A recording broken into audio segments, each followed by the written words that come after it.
Mahkamah Konstitusi menjadi korban dari permainan dinasti politik ini. Sehingga kita tarik dia sebagai turut tergugat supaya dia bisa berbicara juga di peradilan nanti. Terdaftar di Pengadilan Tata Usaha Negara dari tim Demokrasi Indonesia dan Perkat Nusantara.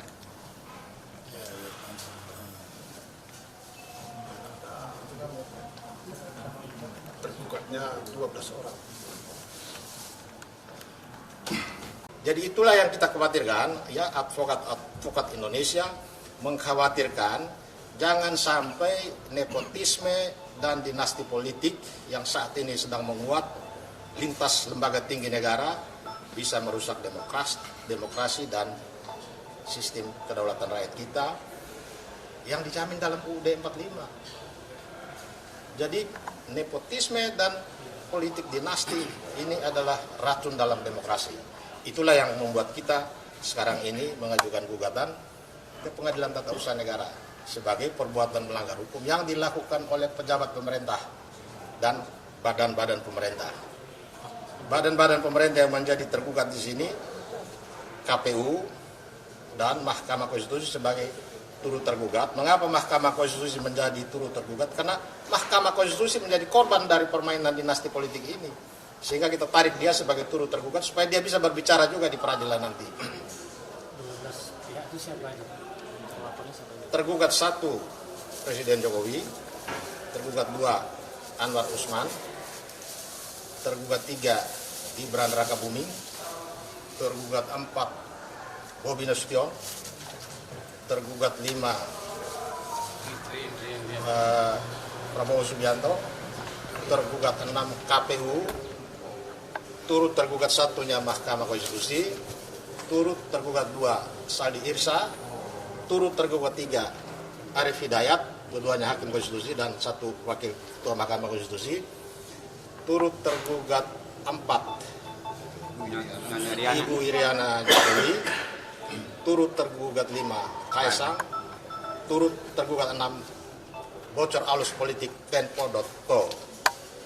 Mengapa Tempo.co kita tarik menjadi pihak dalam perkara ini? Bukan karena Tempo.co bersalah, tapi Tempo.co secara berturut-turut mengungkap bagaimana dinasti politik, nepotisme bermula dari Solo. Itu kata Tempo.co. Semuanya bermula dari Solo.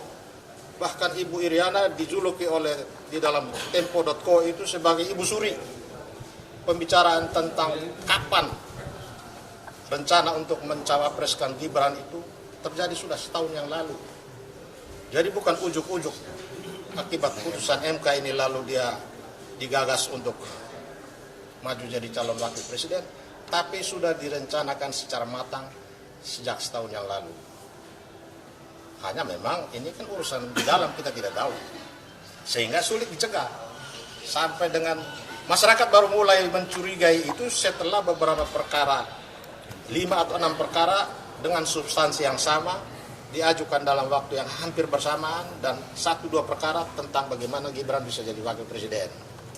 Itu berarti hitungan-hitungan masyarakat bahwa saat ini kedaulatan rakyat bisa digusur, ya bisa digeser melalui dinasti politik, bisa jadi kenyataan. Sekalipun hasil pemilu memenangkan misalnya Anies Baswedan, paket 01 dinyatakan menang, kemudian paket lain menggugat ke Mahkamah Konstitusi, ini tidak menjamin bahwa kemenangan melalui hasil pemilu itu bisa dijamin akan menang terus di Mahkamah Konstitusi, karena Mahkamah Konstitusi punya wewenang untuk membatalkan. Karena dia punya wewenang untuk membatalkan, maka ketika hakim konstitusi atau ketua MK berkepentingan, dia memiliki konflik kepentingan kemudian membatalkan hasil pemilu, bisa saja karena memang dia berwenang. Sehingga undang-undang dari sejak lama mewanti-wanti tidak boleh hakim itu punya kepentingan baik karena hubungan keluarga, hubungan pertemanan atau hubungan kerja ikut mengadili perkara.